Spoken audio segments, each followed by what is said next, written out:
Laurus Labs posted a sequential improvement in Q4 performance, mainly led by synthesis and bio divisions.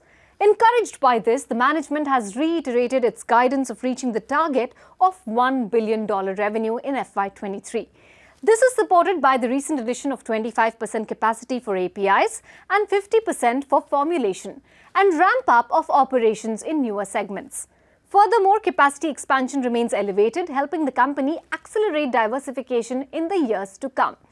Laurus has incurred 950 crore capex in FY22 and guided for 2,500 crores capex for the next 2 years. In a conversation with Moneycontrol Research, the management mentioned that they don't see a need for debt raising for the capex program. Rather, some cash flow would be used during the current capex cycle to reduce debt to equity ratio from the current level of 0.5x. Q4 sales growth was nearly flat on a YOY basis, wherein the decline in API business was offset by the jump in synthesis business and bio division. Sequentially, there was an improvement across the board. ARV API business witnessed normalization in channel inventory, which supported improved offtake. Synthesis business not only secured new orders from global life sciences major, but also commenced respective supplies. Bio division sales increased by 40% sequentially as new capacities got operationalized. However, gross margins contracted by 350 basis points on a YOY basis due to higher cost of goods and lower ARV realizations. Among key projects, Unit 2 in Vizag is getting commissioned in the current month. This nearly doubles the formulation's capacity and is expected to start commercial supplies from Q3 FY23 post-approvals. Incrementally, the company is focusing on expanding offerings for cardiovascular and diabetes rather than ARVs. In case of bio division, the company recently commissioned 1.8 lakh litres capacity and has quickly ramped it up.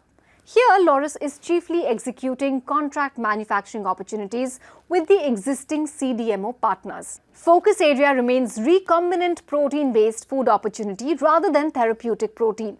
The company is now looking for some debottlenecking opportunities before greenfield facility of 10 lakh litres fermentation is available in FY25.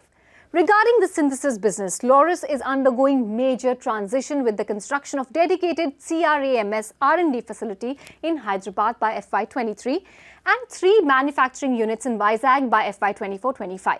While the ARV business is stabilizing as the inventory rationalization is almost over, the company's medium-term growth would be driven by other segments. Management says volume-led growth for ARV through pricing environment would remain challenging. And therefore, the share of ARV business in total sales is guided to be less than one-third by 2025 compared to 55% currently. Synthesis business has picked up well on the back of client additions over the last few quarters. The momentum is expected to sustain as new capacities are going to operationalize in the next 2-3 years.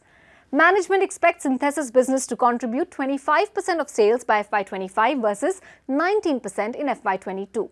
As far as fermentation biotech opportunity is concerned, Q4 FY22 run rate of 35 crores should continue in the near term.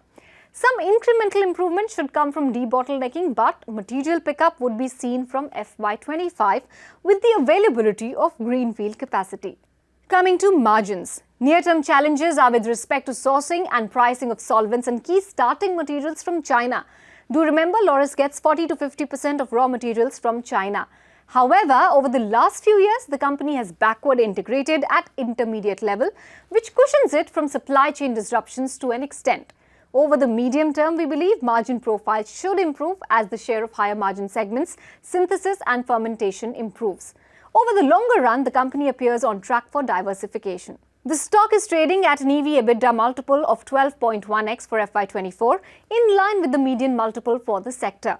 However, relatively better growth visibility, an earnings CAGR of 38% for FY22 to 24, and recent steps towards diversification support our long-term conviction on this script. Therefore, we believe investors should look at adding position to this high RoCE business, which is growing at a fast clip as well.